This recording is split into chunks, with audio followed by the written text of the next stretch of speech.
వయసు సుమారు 15 సంవత్సరాలు. ఈ లోపట వాళ్ళ నాన్న పరుగున వచ్చాడు. వచ్చి ఆ పిల్లాడితో అంటున్నాడు, రే త్వరగా మనం ఇక్కడి నుంచి వెళ్ళిపోవాలి, పారిపోవాలి, బయలుదేరు, అమ్మకు చెప్పు, అక్కకి చెప్పు, ఇంట్లో వాళ్ళందరికీ చెప్పు, మనం పారిపోవాలి ఇక్కడి నుంచి. నాన్న, మనం ఎందుకు పారిపోవాలి నాన్న? నువ్వు మహాచక్రవర్తివి కదా, ఈ ప్రజలందరూ అంటే నీకు ప్రాణం కదా, అలాంటిది మనం ఎందుకు పారిపోవాలి? రే, మన రాజ్యం రెండుగా విడిపోయిందిరా. మన రాజ్యంలో రెండుగా విడిపోయిన వాళ్ళు, మనకు శత్రువులుగా ఉన్నవాళ్ళు మనల్ని చంపాలని ప్రయత్నం చేస్తున్నారు. నిన్నన్నా చంపేస్తారు, నన్నన్నా చంపేస్తారు, మనందరిని చంపేస్తారు. మనం పారిపోవాల్సిందే. ప్రశ్నలు వేయకుండా త్వరగా బయలుదేరిపోరా. ఆ పిల్లాడికి 1,00,000 ప్రశ్నలు. హడావిడిగా ఉన్నటువంటి ఆ పెద్ద ఇల్లు విడిచిపెట్టేసి పారిపోవాల్సి వచ్చింది. అలా అడవిలోకి, కొండల్లోకి, అరణ్యంలోనికి పారిపోయినప్పుడు ఆ పిల్లాడికి చాలా ప్రశ్న. నాన్నా, ఎందుకు మనకి నీ కష్టాలు? నేను పుట్టినప్పటి నుంచి చూస్తున్నాను నాన్న, నీ అంత మంచి వ్యక్తిని నా జీవితంలో ఎవరిని చూడలా. నీ అంత ప్రేమ కలిగిన వాడిని ఎవరిని చూడలా. పైపెచ్చు నీకు దేవుడు అంటే చాలా నమ్మకం. మరి ఎందుకని నాన్న నిన్ను, నన్ను, కుటుంబాన్ని ఆ దేవుడు కాపాడలేదు? నేను పుట్టినప్పటి నుంచి చూస్తున్నాను నాన్న, ఏ రోజు మన ఇంట్లో సుఖము, సంతోషము, సమాధానం చూడలేకపోయాను నాన్న. వాయ్, ఎందుకని నాన్న? ఇప్పుడేమో కనీసం ఇంట్లో కూడా ఉండకుండా కట్టుబట్టలతో బయటకు వచ్చేసాం. నిన్నటిదాకానేమో ఒక పెద్ద ఇంట్లో పెట్టాం, మహా గొప్ప భవనంలో పెట్టాం, ఏ లోటు లేకుండా చూసుకున్నాం. ఈరోజేమో ప్రాణ భయంతో మమ్మల్ని కాపాడుకోవాలని చెప్పి అడవిలోకి తీసుకొచ్చేసాం. తిందామంటే తిండి లేదు, పడుకుందామంటే నీడ లేదు.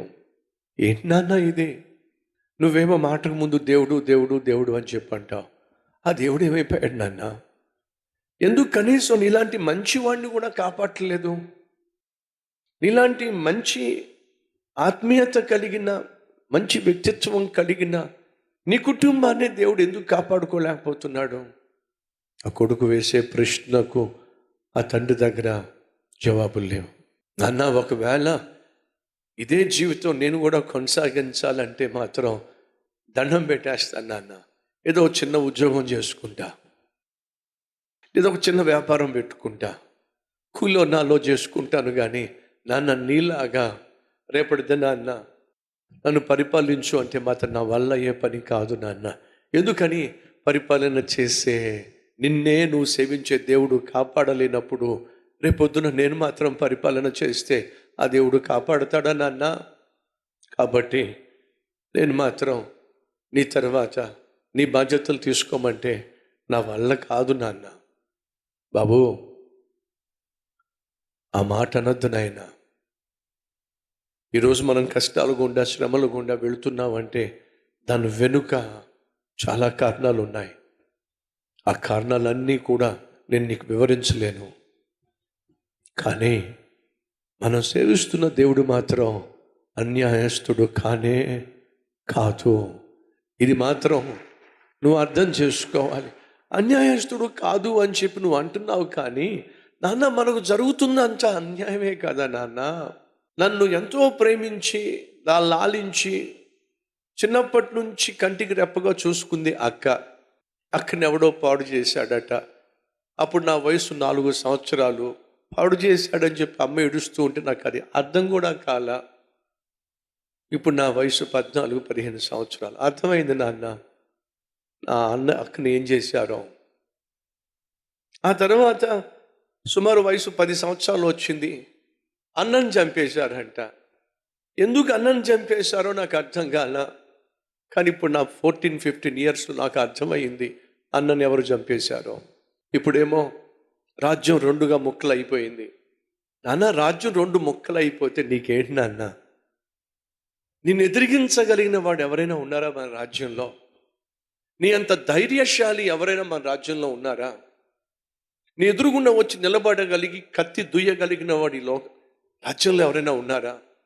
ఊరంతా చెప్పుకుంటారు కదా నాన్న, నీ అంత గొప్ప శక్తి కలిగిన శూరుడు ఎవరూ లేరని చెప్పి నువ్వు పారిపోయి వచ్చేయటం ఏంటి నాన్న? నిలబడాల్సింది నాన్న, ఎదురొచ్చిన వాడిని వేసేయాల్సింది నాన్న, గెలవాల్సింది నాన్న. మా నాన్న ఓడిపోవడానికి వీలు లేదని ఎప్పుడు అనుకునేవాడిని నాన్న. నువ్వేంటి నాన్న పారిపోయి వచ్చేసావు? ఆయన నువ్వు వేసే ప్రతి ప్రశ్నకు నేను జవాబు చెప్పగలను, కానీ చెప్పటానికి నాకు ధైర్యం సరిపోవట్లేదురా. ఒకరోజు వస్తుంది, నీకు అన్నీ తెలుస్తాయి.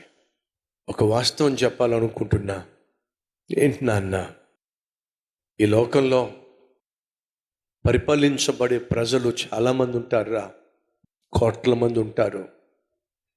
కానీ ప్రజలను పాలించే భాగ్యము మాత్రము దేవుడు బహు కొద్ది మందికి మాత్రమే ఇస్తాడురా. పరిపాలించబడే ప్రజలు వాళ్ళ గురించే వాళ్ళు ఆలోచించుకుంటారు. చాలా మట్టుకు స్వార్థంతో జీవిస్తారు. కానీ దేవుడు మీ నాన్నను ఎందుకు చక్రవర్తిగా ఎన్నుకున్నాడో తెలుసా? ఎందుకు ఎన్నుకున్నాడు డాడీ? మీ నాన్న తన గురించి ఆలోచించకుండా ప్రజల గురించే ఆలోచిస్తాడు అని దేవుడు నమ్మాడు కాబట్టే మీ నాన్నను చక్రవర్తిని చేశాడురా. నువ్వు నేను మనము ఆలోచించాల్సింది మన కోసం కాదురా, మన మీద ఆధారపడిన ప్రజల కోసం, ప్రజల క్షేమం కోసమే మనం ఆలోచించాలి. కాబట్టి ఏదో ఒకరోజు నేను యాత్ర ముగిసి వెళ్ళిపోతాను, కానీ నువ్వు ఖచ్చితంగా నా తర్వాత ఈ రాజ్యాన్ని నడిపించే బాధ్యతలు నీ చేతుల్లోకి తీసుకోవాలి నాన్న. దానికి నాకు శక్తి సరిపోదు నాన్న. ఏ దేవుడైతే ఈ కష్టాల మధ్య, ఈ బాధల మధ్య, ఈ పోరాటాల మధ్య, ఈ కన్నీటి లోయ మధ్య నన్ను ఇక్కడి దాకా తీసుకొచ్చాడో ఆ దేవుడు నాకు మాటిచ్చాడు. ఏ మాటిచ్చాడు నాన్న? నీ కుమారుణ్ణి మహాజ్ఞానముతో నింపి గొప్ప రాజును చేస్తాను అని మాటిచ్చాడు నాయన. ఏ దేవుడైతే నాకు మాటిచ్చాడో అదే దేవుడు ఖచ్చితంగా నేను కన్ను మూసే సమయం వచ్చేసరికి నీకు కావలసిన శక్తిని, బలమును, ఈ రాజ్యమును పరిపాలించగలిగినటువంటి జ్ఞానాన్ని ఇస్తాడురా. దయచేసి అప్పటి వరకు నా మాట కాదనకుండా, నీ కళ్ళ ఎదుట ఎన్ని కష్టాలు కనిపిస్తున్నా, ఎన్ని పోరాటాలు వస్తున్నా మౌనంగా చూస్తూ ఉండు. చివరికి ఈ రాజ్యము స్థిరపడ్డం నువ్వు చూస్తావు. చిన్న ప్రార్థన చేస్తారా?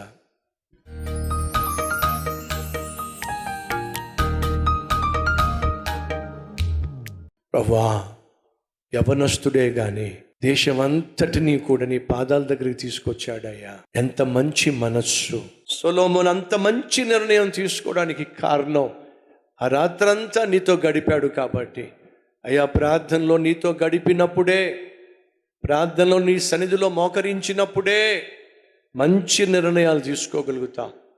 మంచి తలంపులతో నాయన జీవితంలో తీసుకోవాల్సిన విలువైన నిర్ణయాలు మేము తీసుకోగలుగుతా. అటు కృప మాకు దయచేయమని.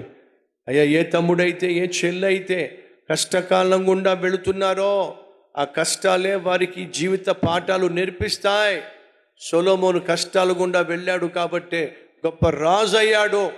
ఈ వాస్తవాన్ని గ్రహించి కష్టకాలాన్ని బట్టి నిన్ను ప్రశ్నించక, వారు దుఃఖించక, ఈ కష్టాలే రాబోయే కాలానికి పైకి వెళ్ళడానికి మెట్టులు అనే గుర్తు చేసుకొని కష్టకాలంలో కూడా నాయన నీ మీద ఆధారపడి జీవించులాగున సహాయం చేయమని యేసు నామం పేరట వేడుకుంటున్నాం తండ్రి. ఆమేన్.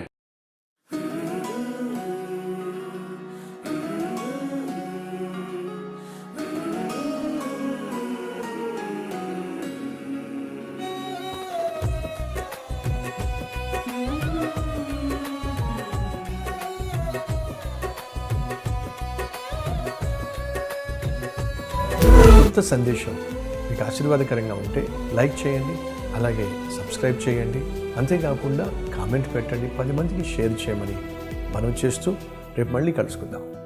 దీవించండి.